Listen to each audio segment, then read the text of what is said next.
Most primitive footwear was a piece of animal hide or leather wrapped around the foot and lashed down. You got to keep in mind that shoes are basically two utilitarian purposes. One, protect your feet from the elements, and the other one to keep them warm. All right? And then non-utilitarian, they're decorative. So anything that fits that bill becomes a shoe, right? All right. So one of the interesting things you'll find if you follow footwear from early period to modern period, the soles get thicker with the advent of roads. So the harder the surfaces you're walking on, the thicker the soles become. And it makes sense because your sole wears out faster on a paved surface. And when you're walking on grass and you step on a stone, that stone will go into the ground. When it steps on a stone on a paved surface, it's going to go into your foot. So you need the extra protection. So, primitive time period, we didn't have a lot of paved roads. So a single layer of animal hide. Some of the Viking shoes you'll see have the same. Early Viking shoes will be a single piece construction. So whatever the side leather is, the bottom leather, the sole area is the same. And then as you go through, getting into more of the time period that most of us look at, so 1000s, 1100s, up through the 1500s, early 1500s, shoes are real similar. There's some elements that you'll see in those shoes. They'll have a thicker sole on the bottom. They may or may not have a treatment or a gasket between the sole and the upper, but then the upper will be a thinner leather that can be goat, deer, but that's usually just to help protect you.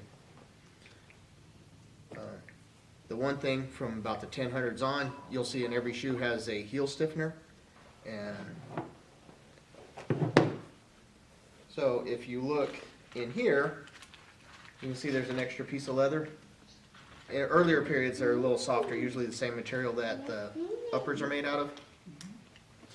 When you get into modern shoes, like cowboy boots, that piece is really stiff because you don't want to walk on that heel and have it collapse underneath you. And you can see when your heel collapses that you start walking on it and that becomes uncomfortable. So keeping that heel stiff is important. So that's one thing you'll see from about the 1000s on, except in decorative shoes. Things that are just purely fashionable and you're not going to wear them to walk around every day, you may not see that piece. But in everybody's working shoe, you'll see that. The other thing you will see in working shoes from about the 1300s on will be this treatment here, which we call a rand in the shoemaking era. It's just a triangular gasket that helps keep that seam closed, protects the threads from dirt, and makes them last longer. If without that, your seam would open up and then your threads would be wear out faster. The other thing you'll find in medieval footwear within our time period is that all of your seams, you won't see your threads because shoes are relatively expensive, and so if you can protect the threads from the elements, the dirt and the grime and the moisture, then the seam will last longer. It'll hold together better. Plus, in actuality, it makes for a very comfortable seam because it's very thin. If you feel in here, it's not like the seam on your jeans or anything. So with a sock, you can't hardly feel it. It feels like a single piece of leather. Carol. No. Okay, so what techniques are they using or using to pull that together? They use they'll go from the inside flesh side of the leather and come out the edge of the leather. So you can see how thin that is. They split that in half and then the thread will pull the two edges together. If you're talking what I would call a working shoe, the toes will be slightly rounded or slightly pointed. And this is a little bit more pointed, or like this one is. This would be probably the most amount of point that you would see on what I would consider a working shoe, something you're going to be in all day long, walking around in. Now, if you've seen pictures of the severely pointed shoes, the Polanes, those are strictly fashionable. That is not something that you're going to wear to farm in. In fashionable shoes, you'll find all kinds of different decoration techniques, from painting. You'll see punch work, like you can see an example in here, where there's actual holes in the leather so you can see the colored socks underneath it. That wouldn't be good for walking around in the wet and the dirt for farming, so you know, this is a fashion statement. Some shoes are scraped. The designs are, the edge of the surface of the leather is actually cut away so that it makes the design. The thing is when you do that and then the leather gets more and more used, that it discolors differently. And so then the design's going to pop out even more at you. In mechanical applications, a gasket is a layer of material that helps the two surfaces seal. Okay, so what I was talking about in this particular gasket is a rand, and this is an example. This thicker piece would represent the sole. This more flexible piece would represent the upper part of the shoe, and then this tan piece represents that rand or gasket. You force that seam open, it'll expose the threads. So that triangular piece fits in there when that's all stretched out. In the time periods we talk about, sometime, and probably earlier, you might use catgut in a pinch, but during the Middle Ages, linen thread was the most popular because linen is actually fairly stout. It doesn't stretch. About the 1500s, the Tudor time period, I know she likes you to start go seeing under shoes the that have Just don't what want we her might putting consider her down. heels, be several stacked layers of leather. And you might see shoes that actually have an inner and outer sole. The only example I have of that is the Mongol boots. And the way you can tell if it has an inner and outer sole is you can see where there's a seam on the outside, and then it stitches to a heavier piece of leather. The way it's constructed is this piece and an inner sole is stitched together, and where that gasket is the rand.